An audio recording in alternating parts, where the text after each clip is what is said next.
athi bulelani kuYehova kuba elungile ububele bakhe buba phakade ngoba ndamemeza kuYehova ndandisengxingweni wandinceda wandikhupha kule ngxingwa ndibeke endaweni ebanzi ngokuke ingekala lami inkosi andisayikoyika ingasuka ithina le nto umuntu hayi ingekala lami inkosi andisayikoyika hayi andisayikoyika ngoba lo Thixo wami unami hayi bazalwane bami ndiyathatha namhlanje nanku Yesu athi ukuthemba uYehova nokuphepha ngaye kuya kulungileyo ungathenjwa abantu athi mandisinde ngawe Nkosi undisikelele mandisinde ngawe Nkosi undithambisa nqele amen.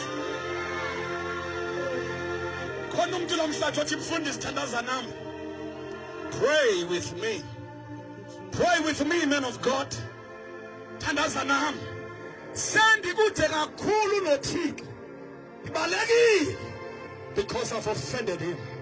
Ngimonile ndimqumbele because of many things that didn't happen in my life. Ndimqumbele uSomandla kodwa mfundisi thandaza nami namhlanje I need peace with God.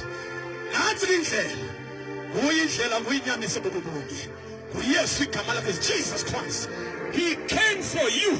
Athi John 3:17 kaloku uThixo akamthumanga unyana ukuze aligwebe ihlabathi kodwa umthume unyana ukuze ihlabathi lonke lisinde ngaye. Jesus has not come to condemn you, but God sent Jesus so that we can have peace with him. Lulindile uthando sivala amehlo wethu